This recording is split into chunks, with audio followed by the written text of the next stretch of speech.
Oui, donc comme le disait David, on a deux tables rondes. La première vraiment tournée autour plus des questions de dans quel contexte on s'inscrit aujourd'hui, dans quel environnement vous êtes porté à faire vos métiers, vos différentes activités. La deuxième table ronde sera plus tournée autour de la spécificité même de vos métiers et de la réglementation qui évolue en permanence.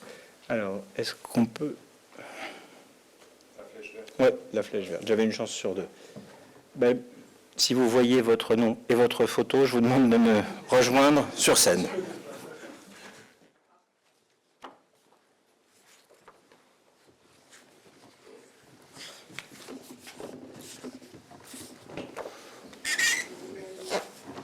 Prenez place, il n'y a pas de plan de table.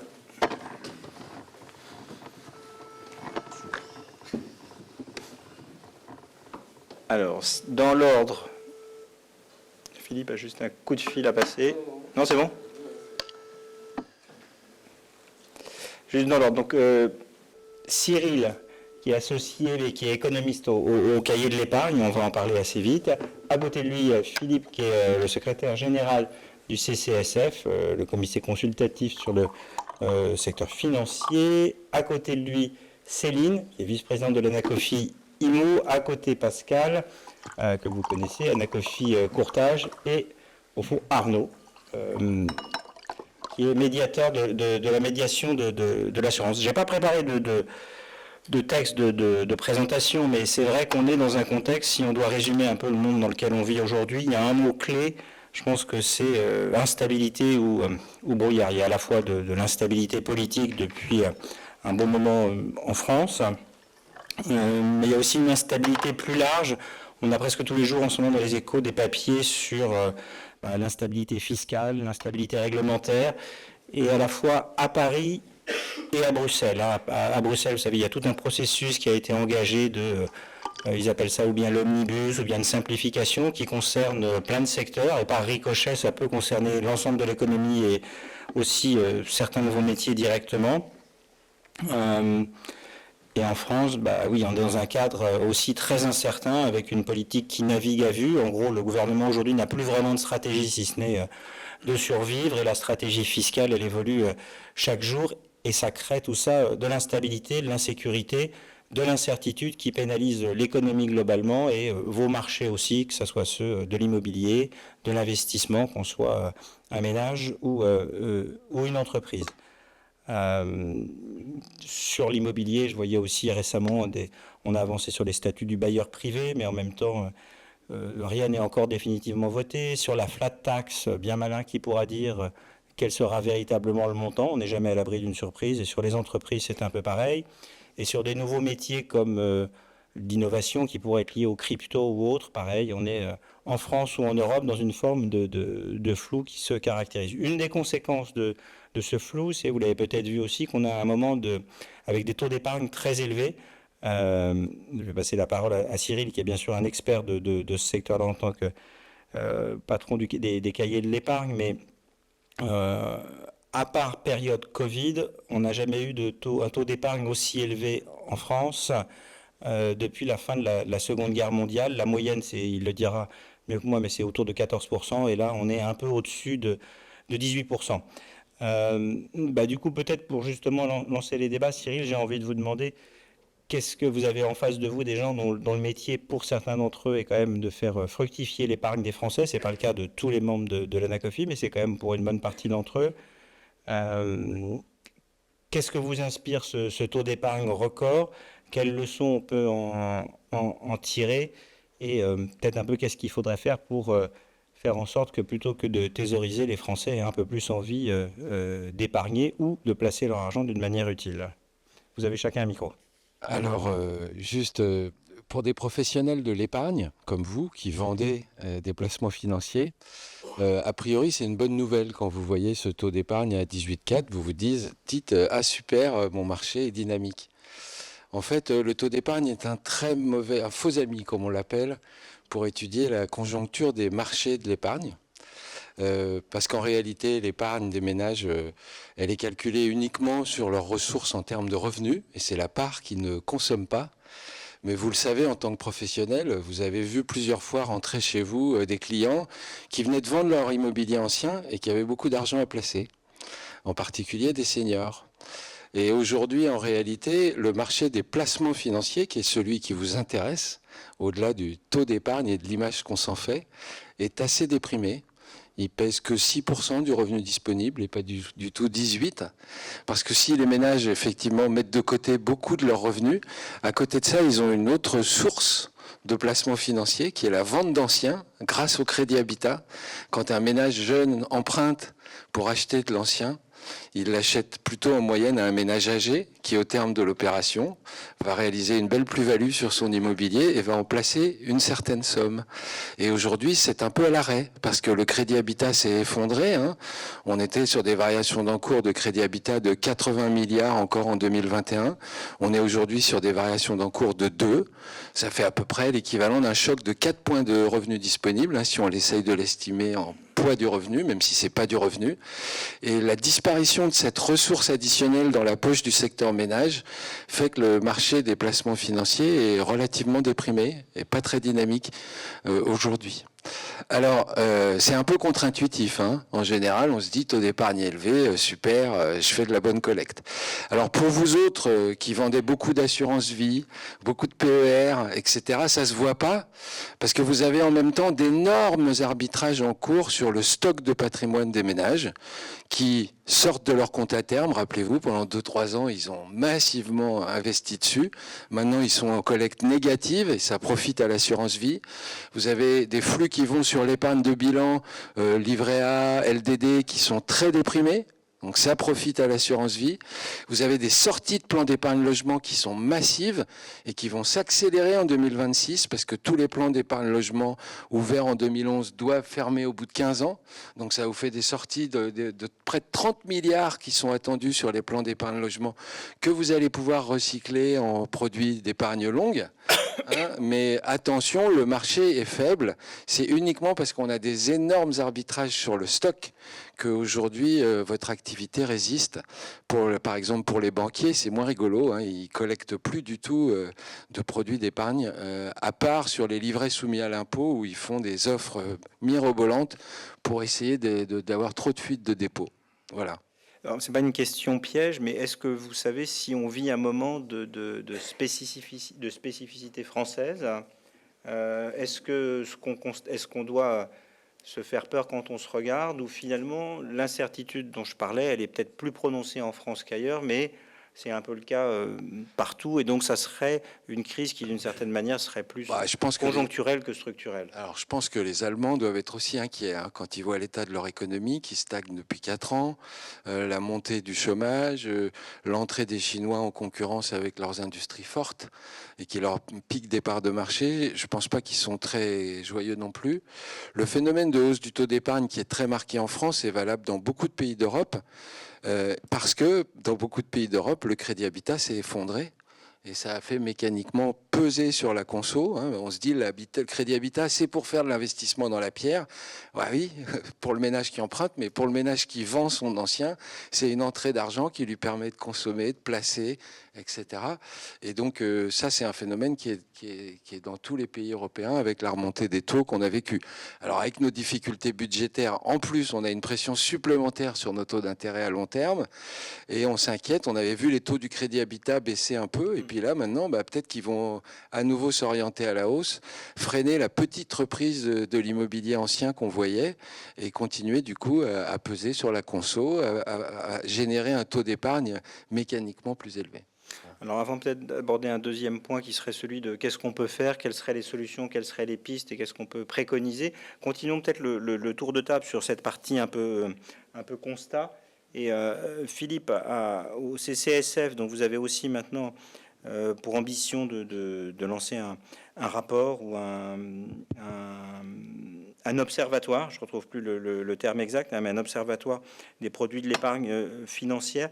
Qu'est-ce que, du coup, dans votre thermomètre de l'épargne, qui est peut-être avec un peu plus de granularité que ce que décrivait ce 18,2 ou 4%, qu'est-ce que vous voyez sur l'épargne des Français pour l'instant? Merci. Bonjour à tous. Effectivement, le rapport de l'OPEF, il a une vocation. On parlait tout à l'heure, vous employez le terme brouillard. Alors effectivement, nous, notre rôle, c'est d'éclairer ce brouillard et à travers le rapport annuel qu'on a produit, c'est d'apporter une vision pédagogique pour le lecteur et puis aussi une transparence en matière de frais et de performance des produits d'épargne financière. Avant de détailler un peu cet apport, peut-être revenir un tout petit peu pour partager avec vous la genèse et le contexte de ce rapport et de cet observatoire.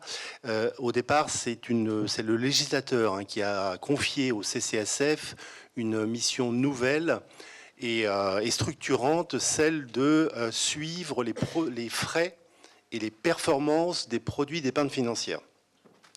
Et donc, pour répondre à cette demande du législateur, le comité a constitué en son sein un observatoire dédié, l'Observatoire des produits d'épargne financière.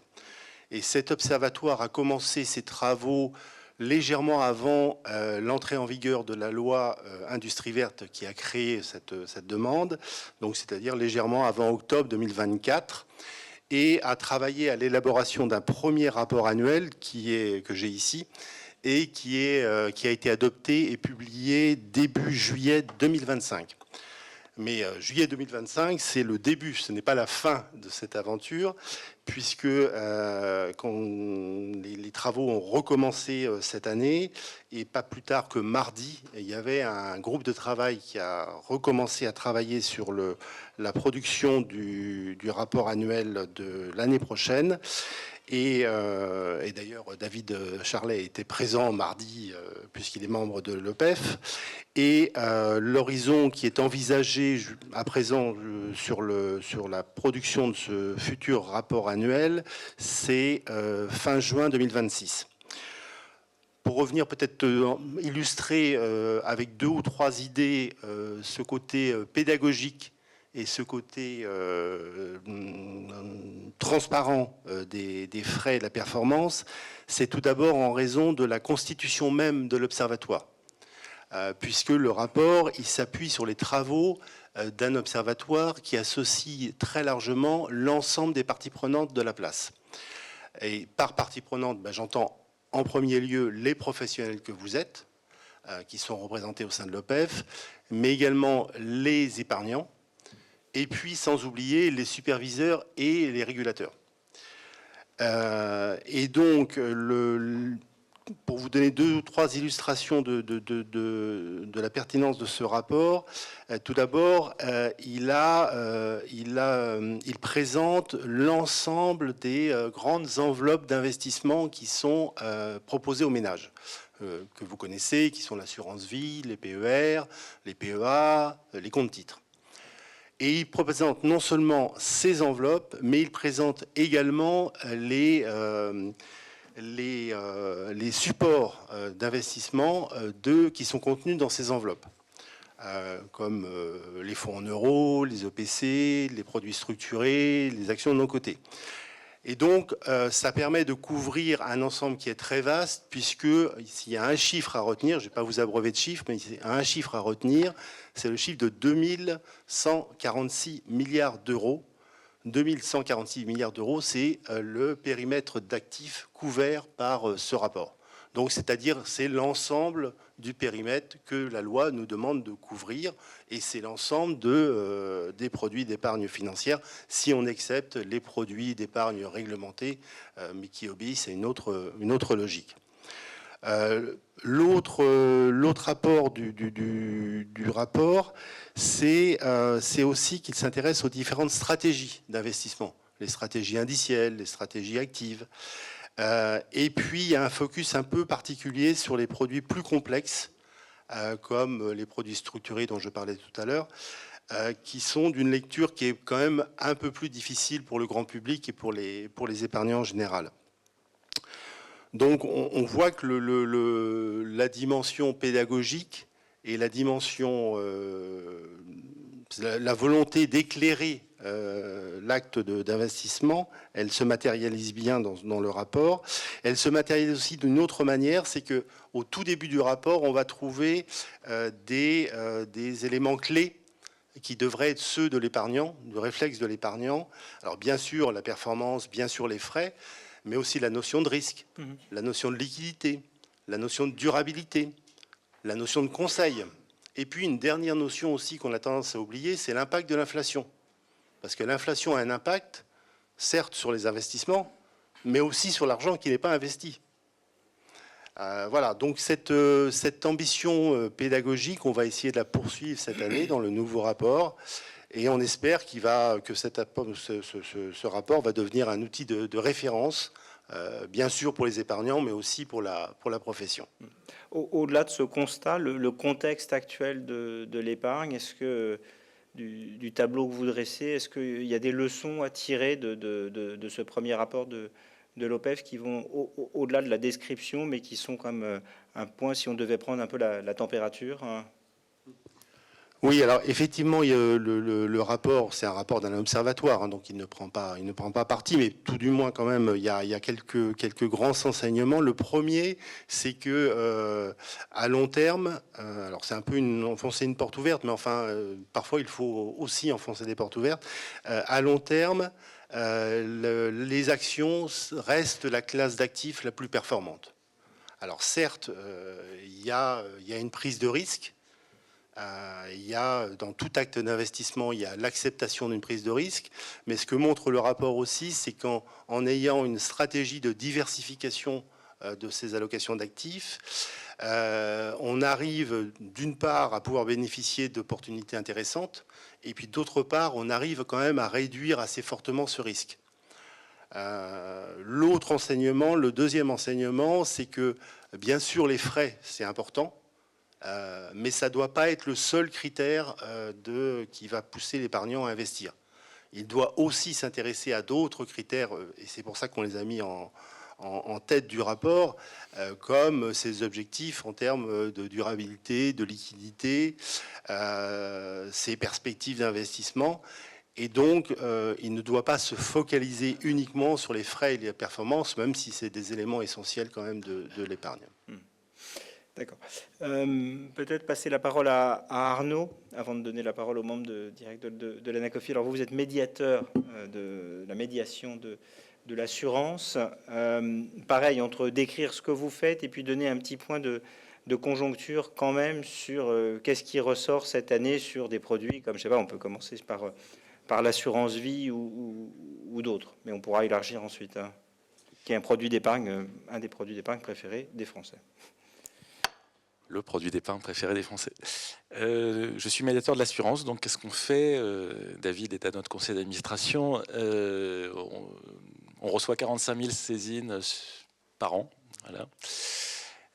On essaie donc de dire qui a raison dans un litige entre l'assuré et l'assureur. On essaie d'expliquer, on essaie d'apaiser, on essaie de dire qui a raison dans le litige. Et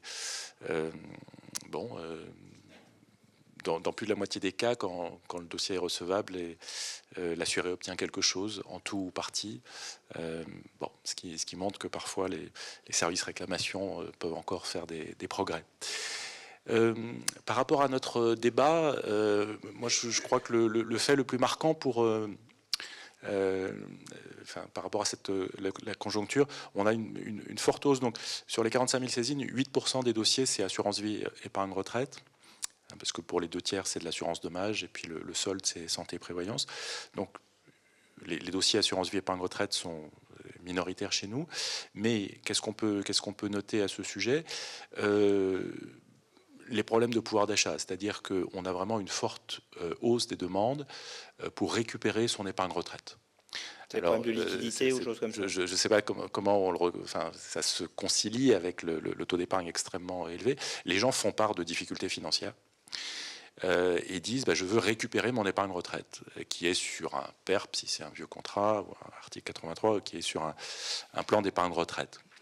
Et là, comme vous le savez sans doute, les cas où on peut récupérer son épargne retraite sont très limités, ils sont prévus par la loi. C'est les coups durs de la vie, l'expiration des droits au chômage, l'invalidité, le décès du conjoint, ou d'être explicitement reconnus en surendettement, mais par une commission de surendettement dans l'orbite de la Banque de France. Il ne suffit pas de dire j'ai des difficultés financières, je veux récupérer mon argent. Donc ça, je crois que c'est vraiment le phénomène le plus frappant par rapport à la conjoncture, et donc ça illustre bien les problèmes de pouvoir d'achat, et ça peut se recouper avec d'autres. On a une montée en puissance des saisines sur les complémentaires santé, où les gens veulent vérifier qu'ils ont été correctement indemnisés pour leurs frais de santé, leurs frais dentaires en particulier. Donc voilà, par rapport à cette première question, David, si vous voulez me lancer sur les sujets qu'on voit en assurance vie, c'est autre chose. Peut-être que si vous avez un commentaire à faire sur cette tendance aujourd'hui sur l'assurance vie, vous pouvez. Hein. Non, sur l'assurance vie, les cas qu'on a, quels sont les sujets qu'on a le plus fréquemment? D'abord, on a les querelles de famille. C'est pas forcément glorieux, mais on a les querelles de famille autour de la clause bénéficiaire. Qu'est-ce qu'il faut comprendre à la clause bénéficiaire? Quelle était la volonté du défunt assuré? Alors, on joue un rôle pédagogique. On a des gens qui nous saisissent en disant comment se fait-il que tel grand assureur ne m'ait pas versé les capitaux décès de ma grand-mère? Eh bien, on joue un rôle de tiers de confiance et on dit, écoutez, on a vérifié avec l'assureur, mettons la CNP, peu importe, on a regardé la clause bénéficiaire, c'est pas votre nom qui figure sur... donc, en ne vous versant rien, l'assureur a correctement appliqué le contrat. Je ne peux pas vous dire qui est le bénéficiaire, parce que c'est confidentiel, mais je peux vous dire qu'il est normal que vous n'ayez rien reçu. Et puis sinon, c'est les querelles de famille. Et qu'est-ce qu'il faut comprendre, et notamment avec cette question de la représentation. Vous savez que la représentation, il faut l'écrire dans la clause bénéficiaire. Elle n'est pas spontanée, elle n'est pas présumée. Voilà. Alors, on a tous les cas de figure. On a parfois la clause bénéficiaire a été trop précise. Monsieur a désigné Madame X, mais il a divorcé d'avec elle il y a 30 ans. Et au moment du décès, personne n'a revu au cours des 30 dernières années la clause bénéficiaire, ce qui n'est pas bien du tout. Et les enfants disent, il est impossible que notre père, qui avait divorcé, qui était en très mauvais termes, il est impossible qu'il ait souhaité que les capitaux décès aillent à cette dame avec qui il a divorcé il y a 30 ans.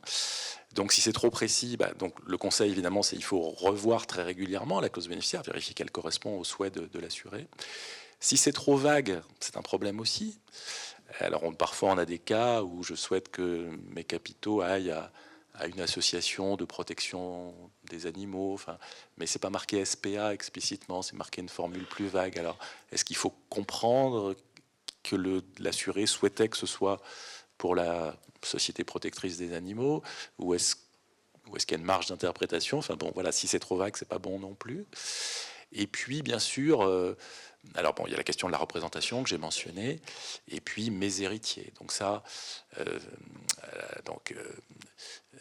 les héritiers, on a régulièrement des cas où l'assureur a déjà versé, mettons, à 6 personnes de la famille qu'il estimait les héritiers, les capitaux décès.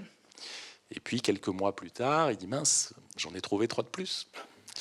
Et donc il contacte les 6 premiers en disant il faut me rendre un peu d'argent que je paye les trois autres que je viens de retrouver. Et là les 6 premiers disent il n'est pas question qu'on rende l'argent. D'ailleurs on l'a déjà dépensé. Et d'ailleurs voilà. Et donc ça se pose cette question de la répétition de l'indu. Si vous avez touché de l'argent qui n'est pas justifié, vous devez rembourser.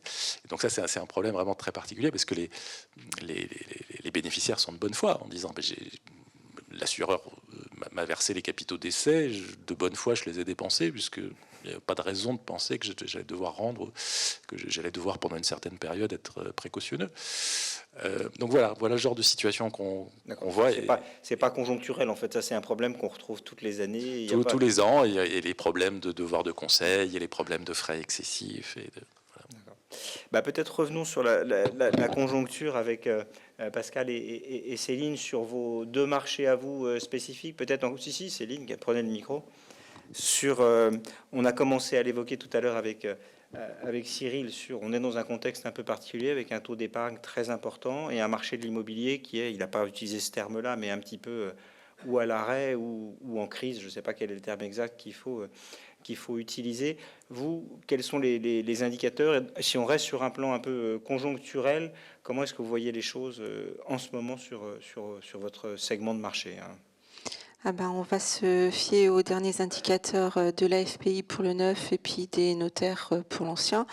Donc en fait, ce que tous décrivent par rapport au taux d'épargne élevé, c'est pour eux un marqueur d'incertitude fort qui se traduit très concrètement par une crise structurelle majeure dans le neuf, avec un effondrement des ventes aux investisseurs. Là, sur le dernier trimestre 2020, le troisième donc, troisième trimestre 2025 versus troisième trimestre 2024, on est à moins 55% de ventes aux investisseurs. Ça veut dire qu'aujourd'hui, les investisseurs pèsent à peu près 19% des achats dans le neuf, alors qu'historiquement, en tendance longue, ils sont entre 45 et 50%. Donc ça, c'est un marqueur extrêmement fort. Et puis, ce que je viens de noter pour ce soir, parce que je ne l'avais pas identifié comme ça, c'est que les notaires le constatent également dans l'ancien, avec un retrait aussi des investisseurs sur le marché de l'ancien. Ça, vous l'expliquez comment et quelles conséquences ça peut avoir à moyen long terme? Alors, je pense que les causes sont plurifactorielles. Il y a une conjoncture politique. Quand même, en gros, jusqu'à mardi, si le projet de finance de la sécurité sociale passait pas, qu'est-ce qu'il advenait du gouvernement encore? Donc, on a une grosse incertitude politique. On a des incertitudes, mais Pascal en reparlera, au niveau du crédit. Alors les gens avaient commencé à avoir moins d'attentisme en se disant que les taux ne reviendraient pas en dessous de 1% comme ce qu'on avait connu. Et donc sur le premier semestre 2025, on commençait à avoir les gens qui réenclenchaient un peu la perspective d'investissement dans l'ancien tout du moins. Ils avaient aussi admis que les prix de l'immobilier n'allaient pas s'effondrer. Et donc, globalement, sur 2025, dans l'ancien, on devrait être aux alentours de plus 1,7, 1,8. Et donc, ça aussi, les investisseurs avaient commencé à l'accepter. Donc, le premier semestre était convalescent. Et puis là, on se heurte à la difficulté politique, à la difficulté fiscale, enfin l'incertitude fiscale, avec ce qu'on a vu sortir des amendements de l'Assemblée nationale, mais on a frisé la correctionnelle, notamment pour le loueur, et sur le statut du bailleur privé.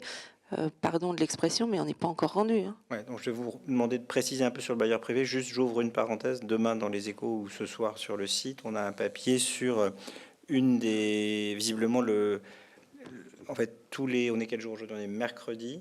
Jeudi. Donc le jeudi, c'est le jour où les partis ont le droit de faire preuve d'initiative. C'est la niche PS aujourd'hui. PS aujourd'hui. Et donc le PS aujourd'hui a proposé de revenir sur l'encadrement des loyers. L'encadrement des loyers. À l'heure où je vous parle, je ne sais pas si c'est passé ou pas. Je ne sais pas, ça devait passer vers 17h a priori, vu l'avancement des travaux. Je ne sais pas s'il y en a qu'on... On vérifiera tout à l'heure. Mais peut-être revenez un peu sur justement ce statut de bailleur privé. Pourquoi c'est important et pourquoi vous estimez que peut-être on n'est pas encore sorti du flou? Alors déjà, je tiens à chaque fois que je peux le dire, je tiens à le faire, je tiens véritablement à saluer le gouvernement Létard, puisque pendant tout ce premier semestre, on va dire même un peu plus large, mais bon, l'été c'était moins d'échanges, mais pendant tout ce début d'année, on a eu vraiment des gens en face de nous qui étaient dans l'échange et dans la collaboration. C'est-à-dire, on n'avait pas de langue de bois, on avait des gens qui nous disaient, voilà, on a pensé à ça, vous, qu'est-ce que vous en pensez, qu'est-ce que vous en voyez de positif ou de négatif, et on avançait comme ça, c'était extrêmement constructif. Il y a eu les auditions dans le cadre de la commission d'Aubresse-Cosson, donc du sénateur d'Aubresse et du député Michaël Cosson, et toute la place s'est accordée, et donc ça aussi c'est notable, que ce soit le neuf, l'ancien, on a tous produit un travail, et on soutient tous ce qui est sorti du rapport d'Aubresse-Cosson. Après, il se trouve qu'il y a des sous-amendements. Donc voilà, alors sous-amendement qui dénature complètement, c'est-à-dire que là, ce qui est aujourd'hui l'épreuve, on va dire, qui sort du Sénat, n'a absolument rien à voir avec la proposition initiale des sénateurs Gacquerre et d'Aubresse. Donc les taux ont été revus à la baisse. les taux d'amortissement, parce que c'est un dispositif qui agit en amortissement de la valeur du bien, de 80% de la valeur du bien. Ça va nuire à la rentabilité au retour sur investissement. Déjà, mais ça pourrait à la limite être concevable s'il n'y avait pas le reste. Et le reste, c'est la non-imputation des amortissements sur le revenu global, donc seulement possible d'imputer sur les revenus catégoriels. Donc ça veut dire pas de réduction fiscale.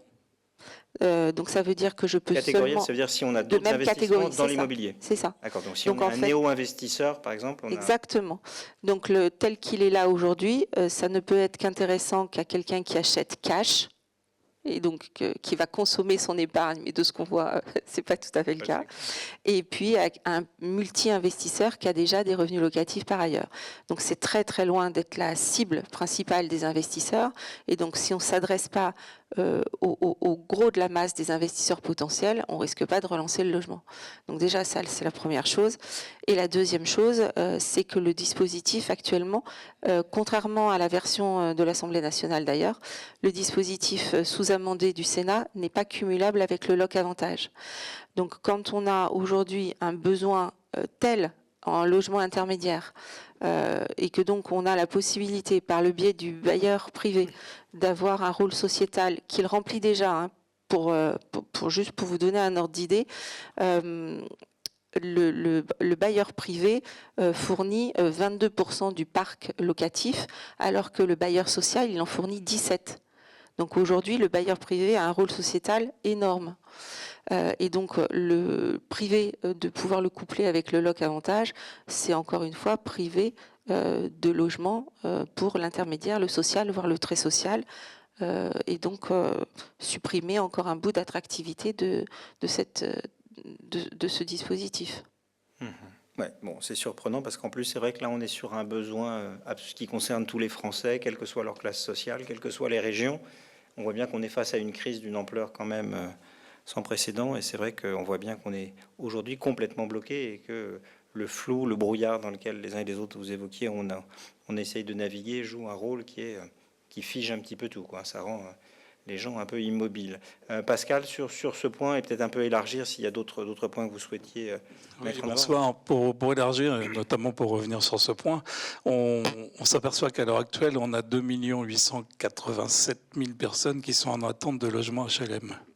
Il y a une personne sur 7 qui peut bénéficier d'un logement au jour d'aujourd'hui.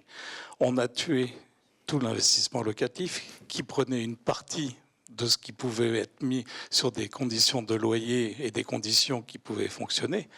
Et on s'aperçoit qu'on est en train de tuer complètement tout. On a eu une embellie, comme disait Céline en début d'année, une embellie jusqu'au mois de juin. Les taux d'intérêt, une légère détente. Les taux d'intérêt avaient presque perdu, pas loin d'un point, presque un point, 80 centimes. On s'est dit, c'est reparti. Malheureusement, là, on a une légère augmentation qui est 2 fois inférieure à l'augmentation prévue du début d'année. Et si on fait sur une année glissante, on est à plus 41%. On se dit c'est fantastique par rapport à 2024, mais 2024 est la pire année qu'on ait jamais connue. Donc on est en train de dire, mais oui, non, ben, ça va plus du tout. Le neuf, on l'a tué, on a bloqué toute l'accession sur le neuf, on a exclu les jeunes, on a exclu parce qu'on a réclamé beaucoup d'apports personnels, puisqu'en fait on n'arrivait plus à couvrir avec le montant des taux d'intérêt. Donc on a exigé de l'apport personnel qui n'existait pas. On a tué l'investissement locatif, puisque là on le voit et c'est tellement manifeste. On a quand même au niveau du CC, vous avez fait les retours, mais nous on a travaillé dans l'autre sens et on s'est aperçu que la Banque de France, qui avait bloqué tout le secteur en mettant des taux minima où on ne voulait pas dépasser des taux d'endettement, on a changé le bailleur privé, puisque en fait quand on est parti sur ces niveaux-là, où on s'est dit il y a une lueur d'espoir, mais on voit que ça vient, c'est très mal perçu par l'intégralité de la profession, puisqu'en fait plus personne ne sait puisqu'en fait, il y avait beaucoup de gens qui faisaient de l'investisseur locatif. On ne sait plus, c'est complètement mort, c'est un éternuement total. Et donc, on est revenu quand même à des bases de 2013, pour vous donner un ordre d'idée, ce qui est quand même extraordinaire. Donc, qu'est-ce qu'on va faire pour refaire, alors que la Banque de France, qui a sur l'investisseur, a mis des normes, puisqu'en fait, ce qu'on appelle la fait que maintenant, avant, on déduisait les loyers par rapport au crédit. Maintenant, on l'ajoute, ce qui fait que c'est une différence d'environ 10 points, que ceux qui pouvaient financer, qui avaient environ 45-50 ans, ne peuvent plus, puisqu'ils n'avaient pas fini leur résidence principale. Donc tout ce secteur-là est mort. Et je veux dire, c'est catastrophique, puisqu'en fait, l'argent ne circule plus. On se retrouve sur le même problème, puisqu'en fait, on n'arrive pas à investir. Le chômage augmente, les jeunes ne peuvent pas venir, puisqu'on ne les aide pas. Et si en plus, on entend tous les atermoiements où on dit on va bloquer la succession, on va mettre des frais, on va bloquer les loyers, ce qui va encore en rajouter, je veux dire, ça fait peur. Par contre, pour revenir sur ce qu'on se disait avant, je m'aperçois que quand on a un bon CGP qui est capable de bien présenter une assurance vie, qui est capable de bien mettre les critères de durabilité, de venir surtout, qui est capable de gérer par rapport à tout ça, c'est très important. Et à l'Anacofi, où nous avons des gens que nous formons, nous avons des gens que nous vérifions sur des bases importantes. Et je veux dire, le montée en compétences des gestionnaires de patrimoine ne font que de venir et d'apporter l'eau au moulin de tout ce qu'on disait. Et ça, je pense que c'est très important et de venir sur des organisations professionnelles qui sont en train de monter en compétences et aider. C'est sûr que plus le monde est compliqué, plus il y a de brouillard, plus on a besoin de quelqu'un qui éclaire. C'est pas pour faire la pub des Échos, mais je le fais quand même. Il y a encore un autre article demain que j'ai pas encore eu le temps de lire, mais il y a un débat au niveau de la BCE fait pression sur toutes les banques en Europe sur la manière d'encadrer le crédit immobilier. Et il se trouve, si j'ai bien compris, mais c'est tel qu'on m'a présenté le sujet que j'ai pas encore lu, que les banques françaises finalement prennent plus d'assurance lorsqu'elles prêtent que beaucoup de banques dans plein d'autres pays européens. On a des taux fixes, on fait attention au taux d'endettement par rapport aux revenus des ménages. Et du coup, les banques françaises se couvrent moins, entre guillemets, et donc ce qui leur permet de rendre ce marché dynamique. Et là, on va leur demander d'accroître peut-être les fonds propres, ce qui pourrait être, juste pour continuer de déprimer Pascal, un petit point supplémentaire qui viendrait compliquer la situation, si j'ai bien compris. Donc l'article doit être mis en ligne ce soir ou demain. Je vous conseille de le lire. Je ne sais pas si vous voyez à quoi je fais. C'est ça ? Ouais, je fais bien référence à quelque chose. Bon, si on se projette un petit peu, parce que là, on a terminé sur on est foutu. Bon. Si on se projette un peu, et là je vais repasser la parole à Cyril, je ne dis pas qu'il y a des solutions miracles qu'un économiste peut nous sortir de son chapeau, mais les uns et les autres, réfléchissez un petit peu sur qu'est-ce qu'on pourrait préconiser pour améliorer cette conjoncture un petit peu déprimante. Et je ne vous demande pas de me dire il nous faudrait un gouvernement stable qui ait une bonne vision constructive à long terme et avec une majorité pour faire passer que des bons projets de loi. Mais c'est plus concrètement, quels sont les leviers sur lesquels vous pensez qu'on peut agir ? Alors, je vais vous répondre. D'abord, la conjoncture immobilière est vraiment mauvaise. On est tous d'accord là-dessus, je crois, que ça soit dans l'ancien et dans On n'a pas parlé de l'ancien. Oui, et l'ancien, pour moi, est très important parce que c'est un des drivers. Vous voulez en dire un mot si vous voulez. Un des drivers des flux de placement financier. Hein, comme je vous l'ai expliqué, les ventes d'anciens se transforment en placement financier. Mais la conjoncture macroéconomique, étonnamment, résiste. Hein. Elle n'est pas si pourrie que ça. Hein. Vous avez une croissance française qui va faire à peu près 1%. Et désolé de vous apprendre qu'on fera jamais beaucoup mieux, hein, parce qu'on est vieillissant démographiquement. On n'est plus à la frontière technologique. On s'est fait distancer par les Chinois et les Américains. Et on a des gains de productivité assez faibles. Donc finalement, étonnamment, malgré tout le bordel ambiant, si vous me le passez l'expression, on s'en tire pas trop mal. Ouais, et là, on s'en sort peut-être un peu mieux que les Allemands en plus. Voilà, en plus. Moins bien que les Allemands, eux, c'est quand même l'encéphalogramme plat de la croissance depuis 4 ans. Hein. Rien du tout, zéro. Vous regardez le PIB allemand, il bouge plus. Hein. Nous, on va faire 0,8, 0,9, c'est pas mal. Bon, ceci dit, ça c'est bien, mais enfin ça fait pas rêver, hein, je vous l'accorde. Qu'est-ce qu'il faut faire pour que ça aille mieux ? Mais excusez-moi, mais le rapport Draghi, il a 1 an et demi. Hein. Il nous l'a dit,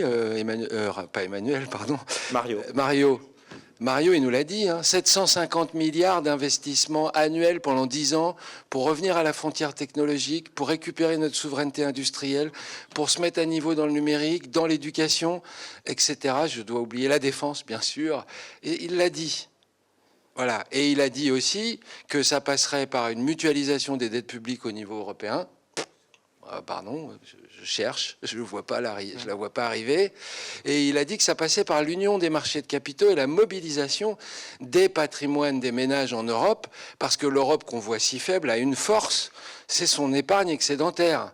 On exporte nos capitaux vers les États-Unis pour les financer. Nous n'importons pas de capitaux en Europe pour se financer. C'est nous qui en exportons vers le reste du monde. Donc on a une force, c'est notre épargne. Donc, enfin notre patrimoine, pardon, pour parler en économiste, puisque l'épargne est un flux et le stock est un patrimoine. Eh bien, notre patrimoine financier, comment le mobiliser? Et il le dit, union des marchés de capitaux, création de produits européens et cibler les secteurs stratégiques. Et avec des cofinancements publics-privés pour un peu, on va envie de rêver à la chinoise, c'est-à-dire identifier les secteurs clés, investir dedans, mobiliser le patrimoine financier des ménages.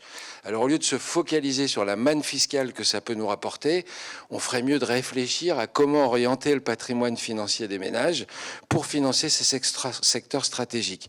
Alors il se trouve qu'on connaît un peu la solution, elle est un peu tarte à la crème, c'est toujours la même, c'est l'épargne longue. Ça vous parle, parce que c'est de l'épargne en fonds propres qui finance l'innovation, la prise de risque, etc.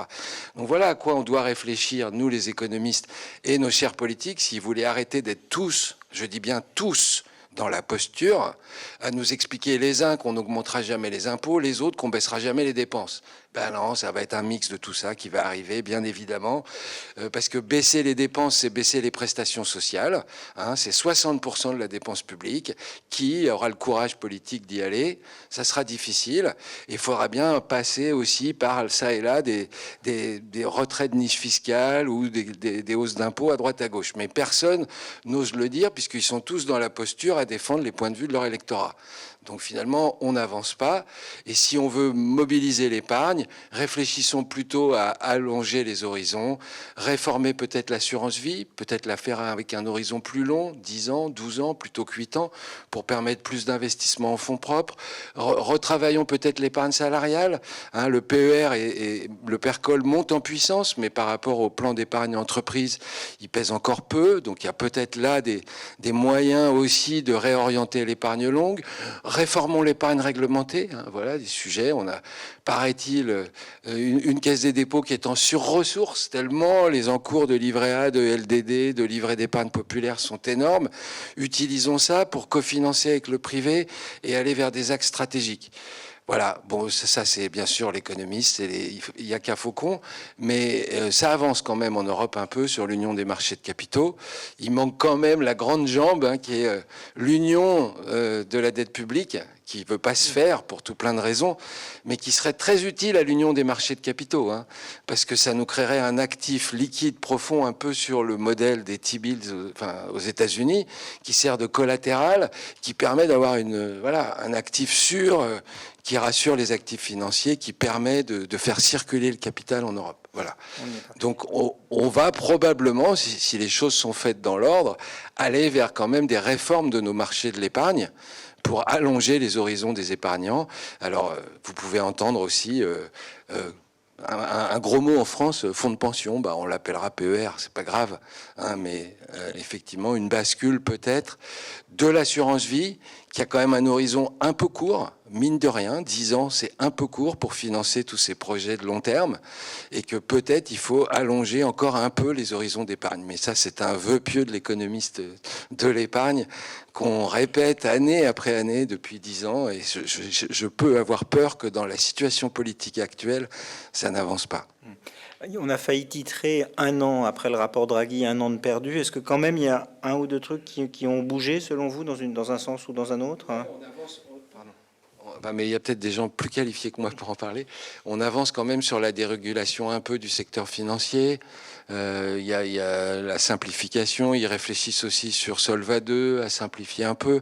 Il y a des choses qui se passent. Maintenant, ce qui n'est pas fait, c'est vraiment faire tomber les barrières à l'entrée sur les différents marchés européens, créer des produits unifiés d'épargne, et puis définir des produits d'épargne stratégiques, des supports, j'entends, stratégiques dans l'innovation, dans la défense. Alors, en France, on s'y active, hein, il y a les fonds défense, etc., mais au niveau européen. Parce qu'on a vraiment, là, une force énorme qu'on sous-estime, c'est le poids de notre patrimoine financier et du fait qu'on exporte notre épargne tous les ans pour aller financer le développement, notamment américain, qui n'a plus l'air d'être un allié par les temps qui courent.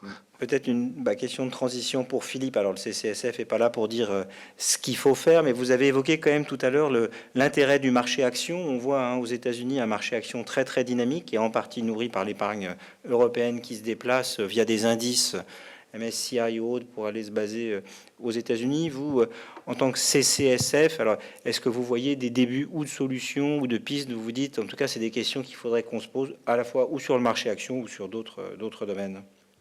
Alors, effectivement, clairement, là, on n'est pas dans le rôle du CCSF. Le rôle du CCSF et de son observatoire, c'est, comme son nom l'indique, d'observer. Mais vous êtes un C'est observateur. pas de Vous pouvez avoir prendre parti. C'est quand même d'éclairer l'épargnant.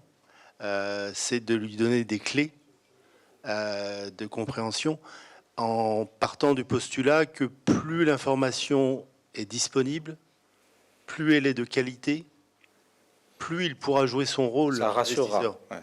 Ça rassure, effectivement, le caractère. Dans la détermination de l'acte d'investissement, le moteur, ça doit être la transparence, ça doit être la compréhension qu'a l'épargnant. Voilà, donc c'est un peu notre rôle, et c'est ce qu'on espère développer, que ces outils qu'on diffuse, qu'on met à disposition, bien sûr des professionnels, bien sûr des épargnants, bien sûr du grand public, voire des journalistes, c'est afin de diffuser de l'information. Voilà. Arnaud, pareil, la médiation de l'assurance n'a pas vocation à dire tout ce qu'il faudrait faire, mais en tant qu'observateur, vous avez peut-être quand même un commentaire à partager sur comment est-ce qu'on peut sortir ou... Oui, un ou deux commentaires. Alors, en rebondissant sur ce qu'a dit Cyril, sur la période récente, et Valéria, je suis désolé de dire ça en votre présence, mais on n'est pas vraiment allé dans le sens de l'épargne longue, de mon point de vue. C'est-à-dire que sur l'épargne retraite, en créant le plan d'épargne retraite, la loi Pacte, bon, on permet la sortie en capital, alors elle est un peu plus fiscalement taxée que la sortie en rente, mais enfin, dans mon esprit, un produit d'épargne retraite, ça sort en rente. C'est un revenu jusqu'à la fin de la vie. Bon. De même, le plan d'épargne retraite, on peut en sortir pour l'achat de la résidence principale. Bon. C'est pas vraiment la vocation d'un produit d'épargne retraite. Voilà. Donc par rapport à ce qu'on dit sur l'épargne longue, bon, de même, les incitations fiscales à détenir l'assurance vie plus de 8 ans ont été rabotées. Donc voilà, on n'est pas allé dans le sens de l'épargne longue au cours des dernières années. Peut-être que ça a incité des épargnants à aller sur ces produits, hein, en se disant qu'ils pouvaient sortir rapidement. Mais voilà, on n'est pas allé dans ce sens-là. Donc ça, première remarque. Deuxième remarque, sur qu'est-ce qu'on peut faire pour conforter en tout cas ces produits d'épargne en espérant qu'ils soient des produits d'épargne longue. Il y a sans doute encore beaucoup à faire sur la confiance dans ces produits. Alors bien sûr, l'assurance vie est le produit préféré des Français. Cependant, bon, moi je ne vois que les trains qui déraillent, je vois que les problèmes. Les gens qui se tournent vers la médiation, c'est que voilà, ils sont pas contents. À juste titre ou non, hein, où ils ont mal compris leur contrat, voilà. Mais donc il y a quand même encore beaucoup à faire sur au moment du conseil, au moment de la souscription, sur l'explication. Bon, ça rejoint ce que Philippe disait, que les gens comprennent bien. Bon.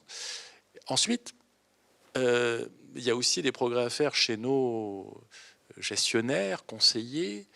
Par exemple, récemment, je voyais un dossier où l'assuré avait dit qu'il souhaitait un profil prudent. Et alors, on lui avait fait souscrire, dans le cadre de l'assurance vie, 50% sur un fonds euro et 50% un fonds commun de placement immobilier. Alors, a priori, c'était prudent, bon, mais sur une seule unité de compte, le fonds de commun de placement immobilier. Et puis, malheureusement, ça s'est déprécié. Voilà. Et donc, le profil qui, en apparence, pouvait sembler prudent, en fait, ne l'était pas tant que ça. Et bon, au total, l'assuré était mécontent de la performance de son placement. Donc voilà, il faut travailler. Alors, le devoir de conseil, c'est tout au long de la vie du contrat, c'est pas seulement au moment de la souscription. Il faut vraiment avoir le contact régulier avec son assuré pour voir si ses besoins ont évolué, etc. Ses préoccupations, ses conditions de vie, enfin voilà, et pour toujours être adapté à ses besoins. Donc il faut régulièrement avoir un contact avec son assuré pour vérifier si les produits proposés lui correspondent toujours.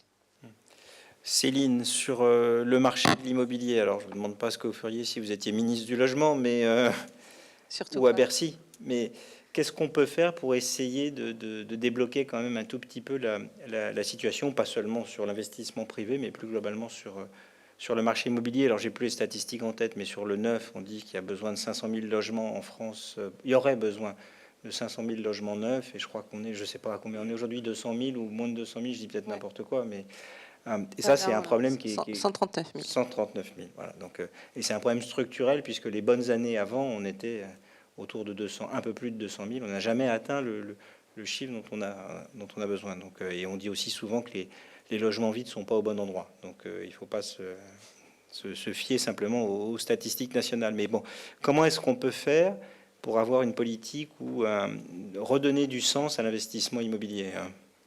Alors déjà, la reprise, elle se décrète pas, elle va se construire et ça va être un faisceau de construction en fait. Donc déjà, je pense que le point positif, c'est que tous les parlementaires, de quel bord qu'ils soient, ont, je pense, compris qu'il fallait agir sur le logement. Après, la question, ça va être de comment on agit. Voilà. Donc il y a un peu des apprentis sorciers, et puis il y a des gens qui vont être un peu plus constructifs. Nous, en tout cas, on travaille de façon incessante depuis des semaines, des week-ends, des mois, à échanger avec nos politiques, sénateurs et députés, pour essayer effectivement d'avoir un dispositif qui puisse aider. On espère fortement qu'on l'aura. On n'a jamais été aussi près du but. Donc ça, c'est positif. Donc il faut quoi? C'est des aides fiscales C'est le statut du bailleur, mais couplé avec le loc avantage et avec l'imputation un peu sur le revenu global, par exemple. Voilà, ça serait vraiment un bon dispositif. On n'a jamais été aussi près du but. Est-ce qu'on finira par l'avoir ou est-ce que Bercy finira par dire « mais il n'y a pas d'argent » ? Et auquel cas, ça c'est le juge de paix. Hein. Quand on n'a pas d'argent dans le portefeuille, il n'y en a pas. Même si nous, on essaye de dire que ça élargira l'assiette et donc ça fera rentrer de l'argent. Mais de toute évidence, ils ont du mal à interpréter, enfin à visualiser en même temps les 99 milliards de recettes pour l'État que procure le logement face aux 43,1 milliards qui leur coûtent. Quand tout le monde regarde les chiffres, quand on analyse dépenses et recettes, normalement, on a tous la même vision. Pour l'instant, pas là. Après, je rebondirai aussi sur ce que Pascal a dit tout à l'heure, c'est-à-dire que le CGP, il est protéiforme, donc il a plein de matières à travailler et le CGP arrivera toujours à trouver des solutions intéressantes, y compris dans l'immobilier. Tout n'est pas perdu. Là, ce serait bien qu'il y ait ce dispositif-là pour relancer et le neuf et l'ancien. Maintenant, s'il n'est pas, on trouvera, nous, des solutions pour nos clients. Voilà, on trouvera des solutions avec le de Normandie, qui, a priori, devrait être prorogé. Là, il est déjà jusqu'au 31 décembre 2027. Mais pour qu'on puisse continuer à avoir des offres au-delà du premier semestre, il faudrait qu'il soit d'ores et déjà prorogé. A priori, on nous a dit que c'était OK. Donc ça, c'est déjà un bon dispositif avec une évolution de la jurisprudence en termes de fiscalité des plus-values, donc vraiment positif. Après, le loueur meublé en résidence gérée, on sait qu'aujourd'hui sont préservées les résidences étudiantes, les seniors et les EHPAD, et on sait qu'il y a un besoin structurel énorme d'ici 2050. On voit mal, avec ce besoin sociétal-là, le gouvernement revenir sur ça.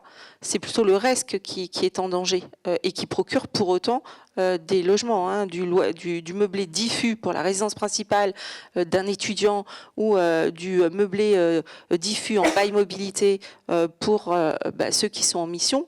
C'est tout autant nécessaire. donc nous, on trouvera toujours des solutions et il y a toujours du positif. Pascal, sur ce point. Il faudrait donner au moins aux gens une visibilité sur une période de long terme. À partir du moment où on a des atermoiements sans arrêt, où les gens ne peuvent pas se situer, ne peuvent pas se projeter dans l'avenir, moi je rebondis sur le fait qu'on veut aller sur de l'épargne long terme. La première chose qu'on fait, c'est qu'on met la CSG-RDS sur le PER. Je trouve que pour inciter les gens à aller sur l'épargne long terme, c'est un bon moyen. Les politiques écoutent bien les économistes dans ce sujet-là. Par contre, ils ne l'ont pas mis sur l'assurance vie et ils l'ont pas mis sur des produits qui n'existent plus depuis 10 ans. Enfin bon, on va pas revenir, mais c'est quand même un vrai problème si on veut se lancer là et qu'on n'ait aucun discours clair, donner une envie aux... Voilà, on vous prépare pour les années à venir et on sait où on veut aller, on sait de quelle manière on veut aller. On sait que la pierre a été une chose fondatrice et une chose structurelle pour les gens où, quand on a comparé, d'ailleurs on a comparé les actions avec la pierre en se disant depuis des années il y avait des choses importantes. Il y avait justement tout ce passage qui a été fait sur les successions où on commence à poser des questions aux gens en disant est-ce qu'il va y avoir des successions, puis tout d'un coup on revient en arrière, on voudrait supprimer, on ne voudrait pas faire.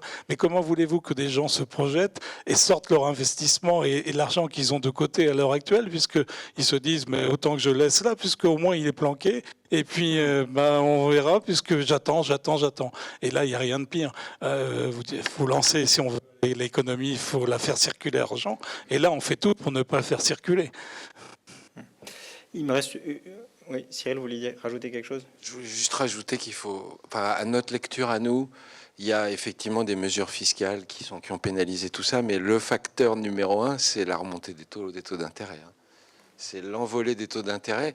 Ça a l'air de rien, mais vous avez vécu pendant 10 ans avec des taux à 0,5 et tout d'un coup, vous vous trouvez avec des taux à 3,5. Et ça, vous voulez dire sur le marché immobilier, la crise du marché immobilier et la montée du taux d'épargne et tout ça, tous ces facteurs-là, l'effondrement de l'ancien. Non, je suis d'accord avec vous, mais si vous voulez, les taux d'intérêt élevés, on les a connus. On a connu des taux d'intérêt très élevés il y a 30 ans et autres. C'est pas pour ça que le marché, on n'était pas sur les mêmes contextes, on n'était pas sur les mêmes choses. Vous aviez beaucoup d'inflation. Mais oui, tout à fait. Là, vous avez 1% d'inflation. Et là, oui, mais à l'heure actuelle, si vous voulez, les barrières qu'on a mis, moi je me rappelle des gens dans les années 68 qui empruntaient, là, ils touchaient 400 euros et ils pouvaient payer 200 euros. Au jour d'aujourd'hui, c'est absolument impossible parce qu'on a mis tout un tas de verrous partout et on a bloqué cette situation. Effectivement, on a eu l'inflation qui venait, mais là, il y a de l'inflation, il y en a eu, et les taux d'intérêt n'ont pas résorbé le problème de l'inflation.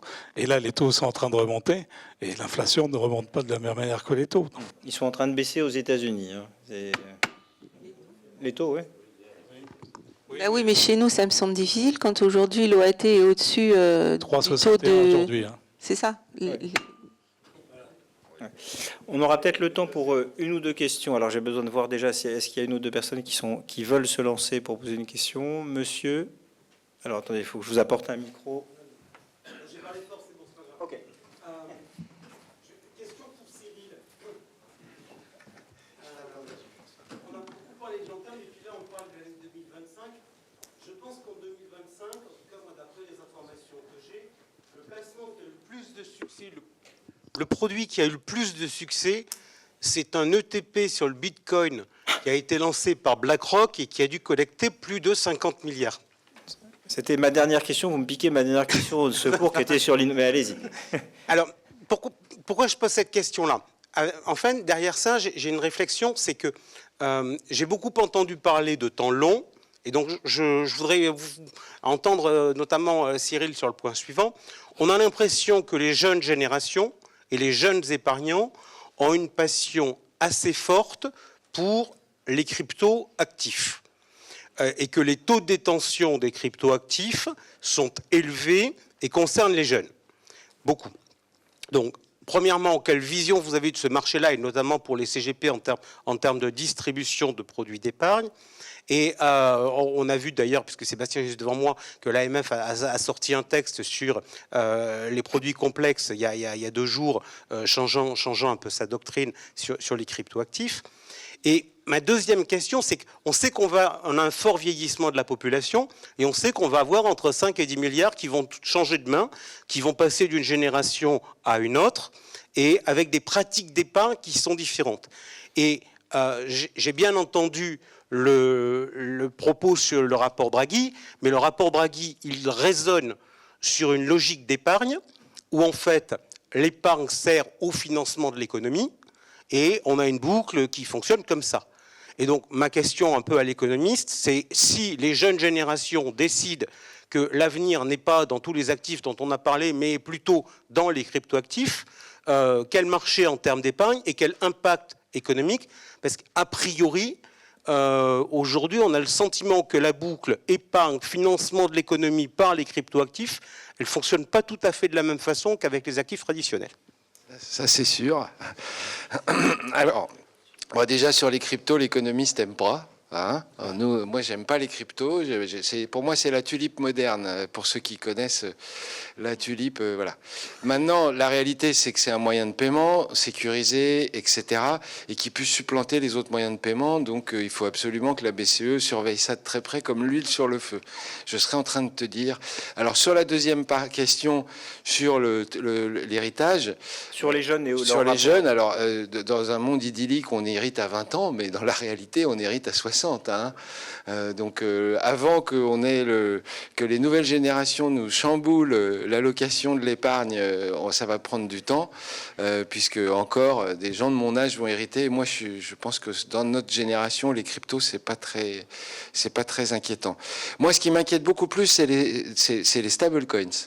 Les stablecoins, parce que c'est pas pour rien que l'administration américaine les promeut à bloc, parce que les stablecoins, un crypto, ça n'a une valeur comme une monnaie fiat habituelle que parce que vous pensez que ça en a une. Hein. Un stablecoin, c'est investi en actifs derrière. C'est-à-dire si vous achetez un stablecoin en dollars, la plateforme va investir l'argent que vous lui avez donné en actifs de bons du Trésor américain pour assurer la valeur stable du fameux stablecoin. Ça, c'est ce qu'elle dit. Bon. C'est ce qu'elle dit. Alors, on verra si elle le fait vraiment. Il commence à y avoir des histoires comme quoi... Il y a déjà eu des histoires. Certains qui ne le font pas. Ouais. Mais pourquoi les Américains promeuvent ça tant que ça? Parce qu'ils ont un énorme problème de dette publique, bien plus conséquent que nous. Ouais. Les Chinois investissent moins. Et c'est un moyen pour eux, si les gens se mettent à adopter ces moyens de paiement, de financer leur dette publique et de siphonner notre épargne pour financer leur dette publique.